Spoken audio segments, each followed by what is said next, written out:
ஆண்டவராகிய இயேசு கிறிஸ்துவின் நாமத்தில் யாவருக்கும் ஷலோம். இன்றைய நாளிலும் கூட தேவனுடைய வார்த்தைகளை தியானிக்கும்படியாக வேதாகமத்திலே முக்கியமாக மோசே செய்த ஜெபம், அதை பற்றித்தான் இன்று உங்களோடு நான் பகிர்ந்து கொள்ளவிருக்கின்றேன். 90வது சங்கீதம், ஜெபத்திற்கான சங்கீதம். இது தேவ மனிதனான மோசே செய்த ஒரு ஜெபம். பொதுவாக சாதாரணமாக ஜெபம் என்று சொன்னால் நாம் அறிந்திருக்கிற காரியம் என்னவென்றால், தேவனுடைய சந்நிதியிலே நம்முடைய கஷ்டங்களை சொல்லுவதுதான் என்பது நம்முடைய அபிப்பிராயம். ஆனால் யதார்த்தத்தில் ஜெபம் என்பது ஏதோ நம் தேவைகளை மாத்திரம் சொல்லுவதல்ல, கேட்பது மாத்திரமே அல்ல. ஜெபம் என்று சொன்னால் மனம் திறந்து மனமிருக்கிற தேவனோடு கூட பேசுவதுதான். நீங்கள் மிகவும் நேசிக்கிற தகப்பனையோ அல்லது தாயையோ அல்லது சிநேகிதனையோ சிநேகிதியையோ அல்லது அக்கா தங்கையையோ அண்ணன் தம்பியையோ உடன் பிறந்தவர்களையோ இப்படி அதிகமாக நீங்கள் நேசிக்கிறவர்களிடத்திலே என்ன செய்வீர்கள்? உங்களுடைய கஷ்டங்களை மனம் திறந்து பகிர்ந்து கொள்வீர்கள். இந்த உலகத்திலே உன்னை மிகவும் நேசிப்பது யார் என்று சொல்ல முடியுமா? உலகமே தவறாக புரிந்து கொண்டாலும் உங்களை உண்மையாக புரிந்து கொள்கிறவர் யாரென்றால் அது ஆண்டவராகிய இயேசு கிறிஸ்து மாத்திரம்தான். எனவே நம்மை மிகவும் நன்றாக புரிந்து கொண்டிருக்கிற ஆண்டவராகிய இயேசுவின் சந்நிதிக்கு வருகிற வேளையிலே எப்பொழுதும் கேட்டுக்கொண்டிருப்பதுதான் ஜெபம் என்கிற அபிப்பிராயத்திலிருந்து நாம் வெளியே வர வேண்டும். இன்னும் ஒரு முறை நினைவுபடுத்துகிறேன், ஜெபம் என்றால் மனம் திறந்து நம்மை உயிருக்குயிராய் நேசிக்கிற பரமபிதாவோடு கூட பேசுவதுதான். நம்மில் அநேகர் சாப்பிடுவதற்கு முன்பாக கூட என்ன சொல்லுவோம்? வாங்க ஜெபிக்கலான்னு சொல்லுவோம். சாப்பிடும்போது சாதாரணமா அது ஜெபிப்பதா அல்லது தேவனுக்கு நன்றி சொல்லுவதா? கொஞ்சம் யோசிச்சு பாருங்க. சாப்பிடுகிற போது, அதாவது சாப்பிடுவதற்கு முன்பு நாம் ஆண்டவரை துதிக்க வேண்டுமா அல்லது அங்கே ஜெபிக்க வேண்டுமா? அது ஆண்டவரை துதிக்கின்ற வேளை. எனவே சபையை நீங்கள் எப்பொழுதாவது போஜனம் செய்கிற போது ஜெபிக்கலாம், கண்களை மூடுங்கள் என்று நீங்க சொல்ல வேண்டாம். ஆண்டவரை துதிக்கலாம், கண்களை மூடலாம் என்றுதான் நாம் சொல்ல வேண்டும். இன்னும் சில பேர் எல்லோரும் கண்களை மூடுங்கள், நாம் ஜெபித்துக் கொள்ளலாம் என்று சொல்லுவார்கள். பிரார்த்தனை ஜெபம் செய்து கொள்ளலாம். நமக்கு நாமே பிரார்த்தனை செய்து கொள்வதா? பிரார்த்தனை செய்து கொள்ளலாம் இல்லைங்க, பிரார்த்தனை செய்யலாம். செய்து கொள்ளலாம் என்பது சரியான வார்த்தை அல்லவென்று நினைக்கிறேன். ஜெபம் செய்ய வேண்டும், ஜெபம் செய்யலாம். ஆண்டவரிடத்திலே நாம் ஜெபிக்க வேண்டும், ஆண்டவரிடத்திலே பேச வேண்டும், நாம் பேசலாம். நல்லா கவனிங்க, ஆண்டவரிடத்திலே ஜெபிப்பது, ஆண்டவரிடத்திலே நாம் பேசுவது. நல்லா கவனிக்கணும். ஜெபம் என்பது நாம் தேவனோடு கூட பேசுவது. சாதாரணமா யாரோ அதை நமக்கு கற்றுக் கொடுத்திருக்கிறாங்க, அதே நாம் இன்னும் தொடர்ந்து கொண்டே இருக்கிறோம். ஆனால் வேத வார்த்தைகளை உள்ளதை உள்ளபடி நாம் புரிந்து கொள்ள முயன்றால், நாம் ஜெபித்தால் அல்லது ஆண்டவருடைய சந்நிதிக்கு வந்து நாம் நம்முடைய ஆவிக்குரிய காரியங்களை வெளிப்படுத்துகிற செயலில் ஒவ்வொருவருமே கூட மிகவும் அர்த்தத்தோடு கூட நாம் உபயோகிக்கிற வார்த்தைகள் இருப்பது அவசியம். கவனிங்க, சில பேர் ஜெபிக்கலாம் என்று சொன்னால் முதல்ல ஒரு 10 நிமிஷம் துதி துதி துதி அப்படின்னுகிட்டே இருக்கணும். இல்லைன்னா ஜெபம் ஸ்டார்ட் ஆகவே ஆகாது. அது கூட சரியான முறை அல்ல. நாம் துதிப்பது என்பது நல்லது, தேவனை ஸ்தோத்தரிப்பது நல்லது. ஆனால் எதற்காக நீ தேவனை துதிக்கிறாய், ஸ்தோத்தரிக்கிறாய் என்பதை சொல்ல வேண்டும். தேவன் உனக்கு அருளியிருக்கிற ஆரோக்கியத்திற்காக நீ தேவனை துதிக்கிறாயா என்றால், ஆண்டவரே நீர் எனக்கு அருளியிருக்கிற சுகத்திற்காக உமக்கு ஸ்தோத்திரமப்பா, உம்மை துதிக்கிறேன் ஆண்டவரே என்று சொல்லுவது சரி. தேவன் படிப்பில் வெற்றியை கொடுத்திருக்கிறாரா? ஆண்டவரே எனக்கு படிப்பில் கொடுத்த வெற்றிக்காக உம்மை ஸ்தோத்தரிக்கிறேன் ராஜா என்று ஜெபிப்பது நல்லது. தேவன் உனக்கு ப்ரமோஷனை கொடுத்திருக்கிறாரா? அப்படிப்பட்ட சூழலில் ஆண்டவரே எனக்கு ப்ரமோஷனை அருளியதற்காக உம்மை துதிக்கிறேன் ஆண்டவரே. அதாவது தேவனை நீ துதித்தாலும் ஸ்தோத்திர பலியை ஏறெடுத்தாலும் அதற்கு கட்டாயமாக உன் வாழ்க்கையில் எதற்காக நீ தேவனை துதிக்கின்றாயோ அதை தெரியப்படுத்த வேண்டும். ஆனால் சில பேர் நமக்கு கற்றுக் கொடுத்துட்டாங்கங்க. எப்படி? ஒன்லி துதி துதி துதி துதி துதி துதி துதி துதி துதி துதி துதி துதி இப்படியே கண்டினியூஸாக அப்படியே சொல்லிக்கிட்டே இருப்பாங்க. அப்படி சொல்கிறவங்கள நான் தப்பு சொல்ல வரலங்க. நம்முடைய கால்வரி டெம்பிளில் மட்டும் தேவ வார்த்தையின்படி, அதாவது தேவ வார்த்தையின் அர்த்தமுள்ளதாக ஆவிக்குரிய பிரகாரமாக நாம் செய்கிறதெல்லாம் இருக்க வேண்டும். ஏனென்றால் அதைத்தான் தேவன் விரும்புகிறார். நீங்க ஒருவேளை எனக்கு ஒரு பென் கொடுத்தீங்கன்னா, ரொம்ப தேங்க்ஸுங்க நீங்க கொடுத்த பேனாவுக்காக அப்படின்னு சொல்லுவேன். எஸ், நீங்க போஜனம் கொடுத்தீங்கன்னு வச்சுக்கலாமே, ரொம்ப ருசியான போஜனம் கொடுத்துருக்கீங்க, ரொம்ப தேங்க்ஸுங்க அப்படின்னு சொல்லுவோம். இப்படி எதுவுமே இல்லாம நானா உங்ககிட்ட வந்து தேங்க்ஸுங்க, வினோதமா பார்ப்பீங்க. என்னங்க அப்படி பார்க்குறீங்க? ரொம்ப தேங்க்ஸுங்க. இந்த ஆள் எதுக்கு எனக்கு தேங்க்ஸ் சொல்றாரு? தேங்க்ஸுங்க. தம்பி, எதுக்காக நீ எனக்கு தேங்க்ஸ் சொல்றங்கிறத எனக்கு விளக்குனா சந்தோஷமா இருக்கும். அதாங்க, போன வாரம் நீங்க எனக்கு கொஞ்சம் பொருளாதார உதவி செஞ்சீங்களா, அதை முதலே சொன்னா பரவாயில்ல இல்லையா? நீங்க எனக்கு பண உதவி செஞ்சதுக்காக தேங்க்ஸுங்க அப்படின்னு சொல்லணுமா இல்லையா? அதுதானே நல்லது. நாம் தேவனை துதித்தாலும் தேவனை ஸ்தோத்தரித்தாலும், எதற்காக நாம் தேவனை துதிக்கிறோமோ, எதற்காக அவரை ஸ்தோத்தரிக்கிறோமோ என்பது இருதயபூர்வமாக அவைகளை நினைவு கூர்ந்து தேவனை ஸ்தோத்தரிப்பதும் அவருக்கு துதி செலுத்துவதும் நல்லது.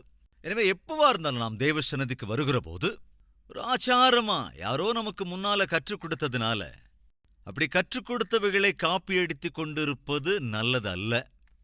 ஆவிக்குரிய நடத்தை என்பது தேவனுடைய சந்நிதியிலே அவருடைய பிரசன்னத்தை நாம் அனுபவிக்கிற போது தேவன் நமக்கு அருளிச் செய்கின்ற அவருடைய அந்த பிரசன்னத்தை, அவருடைய குணாதிசயங்களை நாம் நம்முடைய வாழ்வில் பிரதிபலிப்பதுதான் சரியான ஆவிக்குரிய நடத்தை. என் அன்பு சபையே, கிறிஸ்துவை பின்பற்றுவதற்காகத்தான் நாம் கிறிஸ்தவர்களாக அழைக்கப்பட்டிருக்கிறோமே தவிர கிறிஸ்தவர்களை பின்பற்றுவதற்காக அல்லவே அல்ல. நான் படித்துக் கொண்டிருந்த நாட்களில் என் பெரியம்மா, என்னை படிக்க வைத்த என் பெரியம்மா டாக்டர் கல்யாணி அவங்க பேரு, அவங்க ஒரு நாள் எனக்கு ஒரு லெட்டர் எழுதியிருந்தாங்க. அந்த லெட்டரில் ஒரு விஷயத்தை மென்ஷன் பண்ணியிருந்தாங்க. மிகச்சரியான கிறிஸ்தவன் என்பவன் யார் என்றால் கிறிஸ்துவை மாத்திரமே பின்பற்றுகிறவன், கிறிஸ்தவர்களை பின்பற்றுகிறவன் அல்லவே அல்ல என்று எனக்கு ஒரு சந்தர்ப்பத்திலே லெட்டர் எழுதியிருந்தார்கள். நேர்த்தியான சரியான கிறிஸ்தவர்கள் யார் என்றால் கிறிஸ்துவை பின்பற்றுகிறவர்கள். நாம் கிறிஸ்துவைத்தான் பின்பற்ற வேண்டும் என்ற நோக்கத்தோடு அவர் நமக்காக அவருடைய அடிச்சுவடுகளை வைத்து போயிருக்கின்றார் என்று வேதம் சொல்லுகிறது. 1 பேதுரு 2வது அதிகாரம் 21வது வசனத்தை வாசிக்கிறேன், கவனிங்க. கிறிஸ்துவும் உங்களுக்காக பாடுபட்டு நீங்கள் தம்முடைய அடிச்சுவடுகளை தொடர்ந்து வரும்படி உங்களுக்கு மாதிரியை பின்வைத்து போனார். சோ யாரை நாம் பின்பற்ற வேண்டும்? யார் நமக்கு முன்மாதிரி? இன்னும் ஒரு முறை கூட நான் நினைவுபடுத்துகிறேன், சதீஷ்குமாரை தயவு செஞ்சு பின்பற்றாதீங்க. Satishkumar is not a best model. Satishkumar is not a best person. Satishkumar is not a best pastor or a best preacher or best person. ஊழியர்களாக இருந்தாலும் விசுவாசிகளாக இருந்தாலும் நாம் பின்பற்ற வேண்டியது, அடிச்சுவடுகளை பின்பற்ற வேண்டியது இன்னொரு ஊழியக்காரரை அல்ல, அல்லது வேறொரு விசுவாசியையும் அல்ல. நாம் எல்லோருமே கூட பின்பற்ற வேண்டியது, பின்பற்றி நடக்க வேண்டியது இயேசு கிறிஸ்துவின் அடிச்சுவடுகளைத்தான். ஏனென்றால் அவர்தான் எந்த குறையும் இல்லாதவர். அதற்காகத்தான் நாம் வாசிக்கிறோம். பார்க்கலாம். கிறிஸ்துவும் உங்களுக்காக பாடுபட்டு நீங்கள் தம்முடைய அடிச்சுவடுகளை தொடர்ந்து வரும்படி உங்களுக்கு மாதிரியை பின்வைத்து போனார். அவர் பாவம் செய்யவில்லை, அவருடைய வாயிலே வஞ்சனை காணப்படவும் இல்லை. Yes, he is the best example. அவர்தான் பெஸ்ட் பர்சன், அவர்தான் பெஸ்ட் பிரீச்சர். எனவே நாம் கிறிஸ்துவையே பின்பற்றுகிற ஆவிக்குரியவர்களாய் அவருடைய பிள்ளைகளாய் இருக்க வேண்டும் என்பதுதான் தேவன் விருப்பம். எனவே சபையே, எதுவாக இருந்தாலும் ஆவிக்குரிய வாழ்க்கையில எதை செய்தாலும், ஜெபித்தாலும், ஆண்டவரை நாம் துதித்தாலும், பரஸ்பரம் பேசிக்கொண்டாலும், எதற்காக கால்வரி டெம்பிள்ல ஷலோம் என்று ஒருவருக்கொருவர் நாம் சொல்லிக் கொள்கிறோம் என்றால் அது வேதத்தின் அடிப்படை. இயேசு கிறிஸ்து தம்முடைய சீஷர்களை பார்த்து உங்களுக்கு சமாதானம் உண்டாவதாக, அதைத்தான் ஷார்ட் ஃபார்ம்ல என்ன சொல்றோம்னா ஷலோம். யூதர்கள் ஒருவரை ஒருவர் சந்தித்துக் கொள்ளுகிற போது அவர்கள் பரஸ்பரம் சொல்லிக் கொள்ளுகிற வார்த்தை என்னவென்றால் ஷலோம். அதேபோல இயேசு கிறிஸ்துவும் கூட தாம் நேசிக்கிறவர்களோடு பேசுகின்ற போது ஷலோம், உனக்கு சமாதானம். கிறிஸ்துவையே பின்பற்ற வேண்டும் என்று ஆசைப்படுகின்ற ஒரு கிறிஸ்தவனாக, ஊழியக்காரனாக நம்முடைய கால்வரி டெம்பிளிலே கூடுமான வரைக்கும் தேவ வார்த்தையைத்தான் எல்லா காரியங்களிலேயும், எல்லா ஊழியங்களிலேயும் கட்டாயம் நாம் பின்பற்றுகிறோம். நாம் செய்கிற ஊழியம் வேதத்தின் அடிப்படையிலானது என்கிறதுனால் அது தேவனுக்கு அங்கீகாரமாயிருப்பதனால், தேவன் அதை ஆசீர்வதித்துக் கொண்டிருக்கிறதால், அநேக ஊழியக்காரர்களும் சபைகளும் ஊழியங்களும் நம்முடைய ஊழியத்தின் நடைமுறையை பின்பற்றுகின்றார்கள். ஏனென்றால் நாம் வேத வார்த்தையை பின்பற்றுவதனாலே அவர்கள் இது தேவ வார்த்தையின் அடிப்படையிலான ஊழியம் என்று நம்முடைய ஊழியத்தைக் கண்டு அதை பின்பற்றுகிறார்கள். பவுல் இப்படி சொல்லுவான், நான் கிறிஸ்துவை பின்பற்றி நடக்கிறது போல நீங்களும் என்னை பின்பற்றி நடங்கள் என்று. பவுலுக்கு யார் முன்மாதிரி?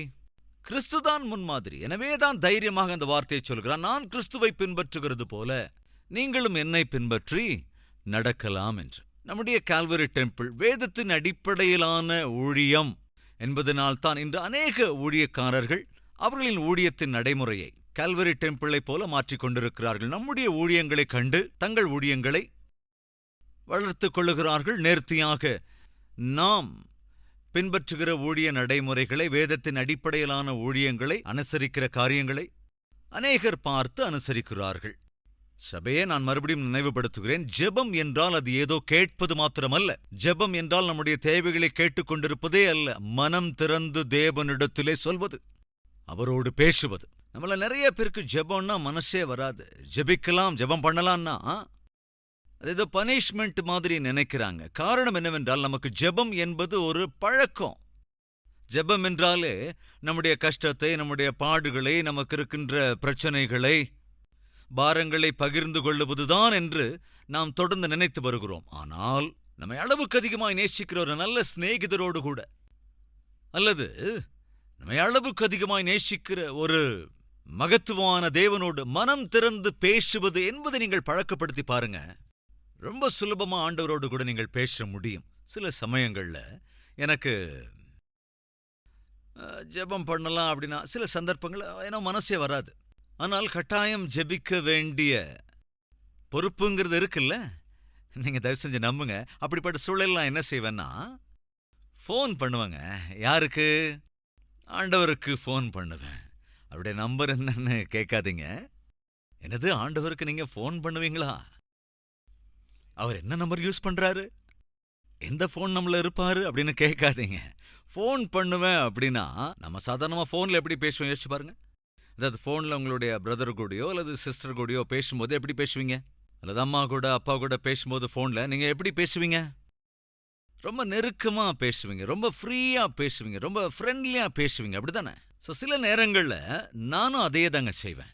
இயேசுவோடு கூட ஒரு ஃப்ரெண்டு மாதிரி நான் பேசுவேன், ஒரு சிநேகிதனை போல பேசுவேன். அப்படி ஒரு ஃப்ரெண்டாக பேசுகிற போது என்னால் மனம் திறந்து பேச முடியும். நம்முடைய இருதயத்திலே இருக்கிற எல்லாவற்றையும் அவருக்கு தெரியப்படுத்த முடியும். அப்பா கிட்ட போய் எல்லா விஷயங்களையும் சொல்ல முடியாது, ஆனா ஃப்ரெண்டு கிட்ட நாம் எல்லா விஷயத்தையும் சொல்ல முடியும். ஒத்துக்கிறீங்களா இல்லையா? அதே மாதிரி தான் சில நேரங்கள்ல தேவனை நாம் தகப்பனாக நினைக்கிற போது எல்லா விஷயத்தையும் சொல்ல முடியாது, ஆனால் அவரை சிநேகிதராக நினைக்கும் போது எல்லாவற்றையும் சொல்ல முடியும். எனவே என் சபையே, ஜெபம் செய்யறத ஏதோ பனிஷ்மெண்ட்னு நினைக்காதீங்க. ஜெபம் பண்றதுக்கு ஏனோ மூடில்ல அப்படின்னு சொல்லி ஜெபிப்பதை மாத்திரம் தவிர்த்து விடாதீங்க. மனம் திறந்து நீங்க கொஞ்சம் அப்படியே அமைதியா உட்கார்ந்து, உங்களை மிகவும் நேசிக்கிற, நீங்கள் மிகவும் நேசிக்கிற பரமபிதாவோடு கூட, உண்மையான சிநேகிதரான இயேசுவோடு கூட நீ மனம் திறந்து பேசிக்கொள்ளலாம்.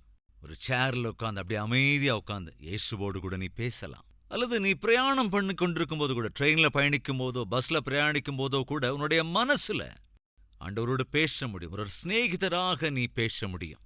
அவர் நீ பேசுவதை கேட்கிறவர், உன் மனதில் உள்ளவைகளையும் கூட புரிந்து கொள்ளக்கூடியவர்.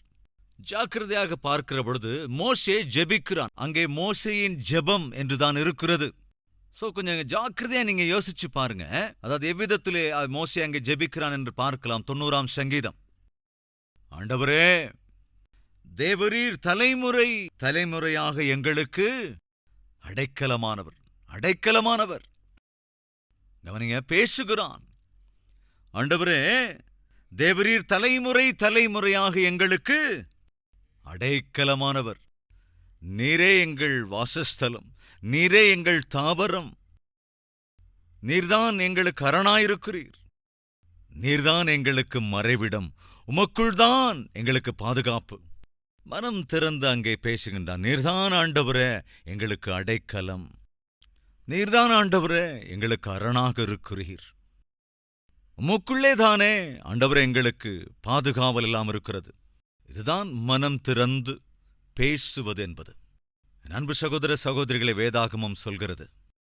கொலோசியருக்கு எழுதின நிருபம் 3வது அதிகாரம் 1வது வசனம், நீங்கள் கிறிஸ்துவுடனே கூட எழுந்ததுண்டானால் கிறிஸ்து தேவனுடைய வலது பாரிசத்தில் வீற்றிருக்கும் இடத்தில் உள்ள மேலானவைகளை தேடுங்கள். பூமியில் உள்ளவைகளை அல்ல, பூமியில் உள்ளவைகளை அல்ல, மேலானவைகளையே நாடுங்கள். ஏனென்றால் நீங்கள் மரித்தீர்கள், உங்கள் ஜீவன் கிறிஸ்துவுடனே தேவனுக்குள் மறைந்திருக்கிறது. அற்புதமான வசனங்களை இங்கே பவுல் அழகாக எழுதி வைத்திருக்கிறான். நீங்கள் கிறிஸ்துவுடனே கூட எழுப்பப்பட்டவர்களாயிருப்பீர்கள் என்றால் மேலானவைகளை மாத்திரம் எப்பொழுதும் நாட வேண்டும். பூமியில் உள்ளவைகளின் மீது நீங்கள் நாட்டம் கொள்ளக்கூடாது. ஏனென்றால் உங்கள் ஜீவன் கிறிஸ்துவுடனே தேவனுக்குள் மறைந்திருக்கிறது. நீங்கள் மரித்து, என்னங்க, நீங்கள் மரித்தீர்கள். ஒரு தங்கச்சிக்கு அழகான காதணிகள் இருந்தது. ஆனால் அந்த அக்கா வெளியே போகிற போது அந்த காதணிகளை அணிய வேண்டும் என்று விரும்பி கேட்காமலே அந்த காதணிகளை எடுத்து அணிந்து கொள்ள போகிற வேளையில தங்க பார்த்துட்டா என்ன சொல்லுவான்? ஏன், உனக்கு என்னோட கம்மலை தவிர வேற எதுவும் கிடைக்கலையா? மரியாதையா அது அங்கேயே வச்சிரு. நீங்க அப்படி சொல்லுவீங்களா, சொல்ல மாட்டீங்களாமா? இன்னைக்கு எத்தனை குடும்பங்களில் அக்காவுக்கு தங்கன்னா பிடிக்காது. அதே போல அண்ணன் தம்பிமாருக்கிடையே இன்னைக்கு நிறைய குடும்பங்களை பிடிக்காது. ஒரே வீட்டுக்குள்ள இருந்தாலும் கூட அக்கா தங்கைக்கு அல்லது அண்ணன் தம்பிக்கு அல்லது சகோதர சகோதரிகளுக்கு நடுவில் ஐக்கியம் இல்லை, சமாதானம் இல்லை, மனம் திறந்து பரஸ்பரம் பேசிக்கொள்ளுகிற ஒரு சூழல் இல்லவே இல்லை. ஆனா அவங்க எப்படி சொல்லிக்கிறாங்க தங்களை? ஆவிக்குரியவர்கள், கிறிஸ்தவர்கள், தேவனுடைய பிள்ளைகள். ஆனால் மனம் திறந்து அண்ணன் தம்பி கூட பேசுறதில்ல, தம்பி அண்ணனோட பேசுறதில்ல, அக்கா தங்கச்சி கூட பேசுறதில்ல, தங்கை அக்காவோட பேசுறதில்ல, அல்லது அக்கா தம்பி கூட பேசுறதில்ல, அண்ணன் தங்கச்சி கூட பேசுறதில்ல. கொஞ்சம் சிந்திச்சு பாருங்க. இன்னைக்கு அப்படிப்பட்ட ஒரு சூழ்நிலையில் நாம் இருந்து கொண்டிருப்போம் என்றால் அந்த வாழ்க்கையின் நடைமுறையை கட்டாயமா மாத்திக்கணும். திரும்பவும் நினைவுபடுத்த விரும்புகிறேன். அக்காவுடைய கம்மலை ஒருவேளை தங்கை மாட்டிக்கொள்ள விரும்பினால், அல்லது தங்கையின் கம்மலை அக்கா எடுத்து தான் அணிந்து கொள்ள வேண்டும் என்று விரும்பினால், அல்லது அக்காவோட ட்ரெஸ்ஸை தங்கை அணிய விரும்பினால், ஏதாவது ஃபங்க்ஷனுக்கு போக நேரிடும் போது அது ஏனோ தெரியாமலேயே உள்ளுக்குள்ள ஒரு விதமான வேதனை. என்னோட ட்ரெஸ் நீ எதுக்கு போடுற? அண்ணனோட ஷூவை தம்பி போட விரும்பினா, அல்லது தம்பியோட ஷூவை அண்ணன் போட விரும்பினா, டேய் என்னோட ஷூவை எதுக்காக நீ மாட்டிட்டு இருக்க? இப்படிலாம் நடக்குதா இல்லையா? சாதாரணமா. அதாவது இதெல்லாம் சொல்ல காரணம் என்னன்னா, இதெல்லாம் உயிரோடு இருக்கும்போது தாங்க. என்னுடைய இதை நீ எடுத்து போட்டுக்க கூடாது, என்னுடைய இதை நீ எடுத்து வச்சுக்க கூடாது, என்னோட நீ தொடவே கூடாது, விடமாட்டேன். நான் ஒருவேளை மரிச்சதுக்கு அப்புறம் யோசிச்சு பாருங்க, அந்த மனைவி இறந்துட்டாலோ அல்லது தாய் இறந்துட்டாலோ, இப்படி மரித்ததற்கு பிறகு என்ன செய்வாங்க? கழுத்தில் இருக்கிற செயினை உடனே கழட்டுவாங்கல்ல. அப்போ இறந்து போன அந்த ஸ்திரீ கழுத்தில் இருக்கிற செயினை கழட்டாதீங்க அப்படின்னு ஒருவேளை சொன்னா, என்ன எல்லாரும் சிரிக்கிறீங்க? நீங்க வேகமா அந்த கம்மலை கழட்டும் போது, காதில் இருக்கிற கம்மலை கழட்டாத அப்படி ஒரு சத்தம் கேட்டா அவ்வளவுதான், பக்கத்துல ஒரு ஆள் அங்க இருப்பாங்க. இது என்ன புரிஞ்சுக்கிறோம்னா, தான் எவ்வளவோ ஆசையாக வாங்கின அந்த தங்க கம்மலை கழட்டினாலும் அந்த சவம் பேசாது. தனக்கு எவ்வளவோ விருப்பமாக இருந்த ஒட்டியானத்தையோ கம்மலையோ கொலுசையோ கழட்டுகிற வேளையில அந்த சவம் பேசாது. எவ்வளவோ விரும்பி வாங்கின வளையலை கழட்டினாலும் அது பேசாது. தனக்கு மிகவும் பிடித்த அந்த மோதிரத்தை கழட்டினாலும் பேசாது. ஏன் பேசாதுன்னு நீங்க தான் சொல்லணும். ஏங்க நீங்க பேச மாட்டேங்கிறீங்க? அது ஏன் பேச மாட்டேங்குது? அது மரித்து போனதினால். ஒத்துக்கிறீங்களாங்க? இப்ப வாசிக்கலாம் வாங்க, பைபிள்ல என்ன இருக்குன்னு.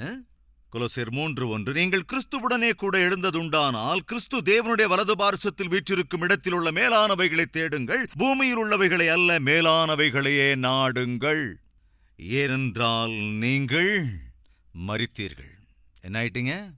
நீங்கள் மரித்து போய்விட்டீர்கள், செத்து போனீர்கள். செத்து போயிருக்கிற சவத்தின் மீது நீங்க எதை தூக்கி போட்டாலும் சரி, அதாவது அந்த செத்துப்போனுடைய சொத்தை நீங்க ஒருவேளை அபகரிங்க, அவர் எழுந்து, டேய் அந்த 2 ஏக்கராவும் மாத்திரம் நீ கை வச்சிடவே கூடாது ஆமா அப்படின்னு சொல்லுவாராங்க?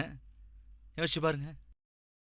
செத்துப்போனவருடைய சொத்தை ஒருவேளை யாராவது அபகரித்தாலும், அவருடைய பேங்க் பேலன்ஸ் மொத்தத்தையும் யாராவது எடுத்துட்டாலும், இல்ல அவருடைய வீடை ஒருவேளை யாராவது ஆக்கிரமித்தாலும் எதுவுமே பேச மாட்டார். காரணம் என்னவென்றால், அவர் அந்த நபர் இந்த உலகம் சம்பந்தப்பட்டவைகளை தேடமாட்டார். அவர் மரிச்சாச்சு. அவர் சொல்லுவார், இனி நான் பரலோகத்துள்ளே வாசம் பண்ணுவேன். வேதம் என்ன சொல்லுது பாருங்க, உங்களுடைய ஜீவன் கிறிஸ்துவுடனே கூட தேவனுக்குள்ளே மறைந்து இருக்கிறது. நம்முடைய ஜீவன் எங்கே மறைக்கப்பட்டிருக்கிறது? தேவனிடத்திலே வைக்கப்பட்டிருக்கிறது. இந்த உண்மையை நாம் உணர்ந்து கொள்ளுவோம் என்றால், இந்த உலகத்தில் எதுவா இருந்தாலும் சரி, அது நமக்கு பெருசா தோணவே தோணாதுங்க. இது எனக்கு வேணும், இது எனக்கு ரொம்ப இஷ்டம், இதை நான் எப்படியாவது வாங்கிக்கணும் என்ற ஒரு வகையில் அந்த தாகம் இருக்குல்ல, அது உங்களுக்குள்ள இருக்காது. அமெரிக்கா போயிருந்த வேளையில் சில டைம் என் ஃப்ரெண்ட்ஸு என்ன வா வெளியே போயிட்டு வரலாம் அப்படின்னு சொல்லி ஏதாவது ஷாப்பிங் மாலுக்கு கூட்டிகிட்டு போவாங்க. உள்ள போய் எல்லா இடத்துலையும் சுற்றி சுற்றி சுற்றி சுற்றி சுற்றி மொத்த இடத்தையும் சுற்றிட்டு வருவோம். எவ்வளவுதான் சுற்றிட்டு வந்தாலும் சரி, எனக்கு ஒன்றையுமே வாங்கணும்னு அங்கே தோணவே தோணாது. அது என்னங்க, அமெரிக்காவில் ஷாப்பிங் மாலுக்குள்ளே போகும்போது ஒன்றுமே வாங்க தோணலைன்னு சொன்ன என்ன அர்த்தம்? ஆக்சுவலாக அதுக்கு என்ன அர்த்தம்னா, என் மனது விரும்புகிறவைகள் எதுவுமே அந்த இடத்துல இல்லை. எப்பொழுது உன்னுடைய வாழ்க்கையில இந்த பூலோகம் எனக்கு நிரந்தரம் அல்ல, பரலோகம்தான் என்னுடைய நித்திய வாழ்க்கை என்ற உணர்வு வருகிற போது, இந்த உலக பிரகாரமான எதுவுமே கூட உன் வாழ்க்கையில முக்கியத்துவம் பெறவே பெற்றுவிடாது. எதுவுமே உனக்கு முக்கியமா தோணாது. மோசே சொல்லுகிறான், ஆண்டவரே, தலைமுறை தலைமுறையா எனக்கு அடைக்கலம் தேவரீரே நீர்தான். யார் நம்முடைய அடைக்கலம்? யோசிச்சு பாருங்க. நம்முடைய ஜீவன் எங்கே இருக்கிறது சொல்லுங்க? தலைமுறை தலைமுறையாய் நம்முடைய ஜீவனை என்ன செய்திருக்கிறார்? தேவன் தம்முடைய வாசஸ்தலத்தில் வைத்திருக்கிறார். எனவேதான் வேதாகமம் சொல்லுகிறது, நீங்கள் கிறிஸ்துவுடன் கூட எழுப்பப்பட்டதுண்டானால் உங்கள் ஜீவன் கிறிஸ்துவுடனே கூட தேவனுக்குள் இருக்கிறது.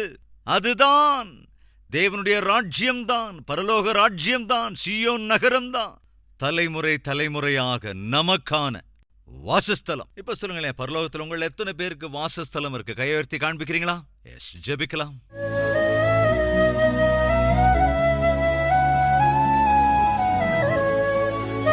பரிசுத்தமுள்ள எங்கள் பிதாவே, இரட்சகரே, ஜெபம் என்றால் உமோடு மனப்பூர்வமாய் பேசுவது. மோசே சொன்னான நாளிலே, ஆண்டவரே நீரே தலைமுறை தலைமுறையாய் அடைக்கலம் என்று அவன் பறைசாற்றுவதற்கான காரணம், உமோடே கூட இணைக்கப்பட்டிருந்த அந்த அற்புதமான பந்தம், நித்தியத்துவத்திற்காக பிணைக்கப்பட்டிருந்த பந்தம், அதன் உயர்வை அவன் உணர்ந்திருந்ததினாலே, ஆண்டவரே இந்த உலகம் எனக்கு நிரந்தரம் அல்ல, இந்த பூமியும் எங்களுக்கு நிரந்தரம் அல்ல, நிரந்தரமானது உம்முடைய வாசஸ்தலம், தேவரீரே எங்கள் தலைமுறை தலைமுறையாய் எங்களுக்கு அடைக்கலம் என்று அவனால் சொல்ல முடிந்தது. ஆண்டவரே, உம்மோடு மனம் திறந்து பேசுகிற நடைமுறையை கற்றுக் கொடுங்கப்பா. ஒரு தகப்பனாக, ஒரு சகோதரனாக, உளப்பூர்வமாய் உணர்கிற சிநேகிதராக, ஆண்டவரே நித்தமும் உம்மோடு பேசிக் கொண்டிருக்கிற இருதயத்தை அருளுங்க ராஜா. அதே போல எங்களுடைய வாழ்க்கையில எவ்வளவு குறைவான ஆசைகளை நாங்கள் கொண்டிருக்கின்றோமோ அவ்வளவுக்கு அவ்வளவு நிம்மதியாய் நாங்கள் வாழ முடியும். அனாவசியமான ஆசைகளை எங்களை விட்டு அகற்றி போடுங்கப்பா. அனாவசியமான தேவையில்லாதவைகளின் மீது நாங்கள் ஆசைப்படுவதை காட்டிலும், ஆண்டவரை நீர் அருளியிருக்கிற எங்கள் கண்களுக்கு முன்பாக இருப்பதை அனுபவிக்க வேண்டும். அதுதான் எங்களுக்கு நல்லது. ஆசைகள், பேராசைகள் வேண்டவே வேண்டாம் அப்பா. உள்ளதில் திருப்தியாக வாழ்கிற கிருபை அருள வேண்டும் என்று இயேசு கிறிஸ்துவின் நாமத்தில் வேண்டிக் கொள்கிறோம் பிதாவே. ஆமென்.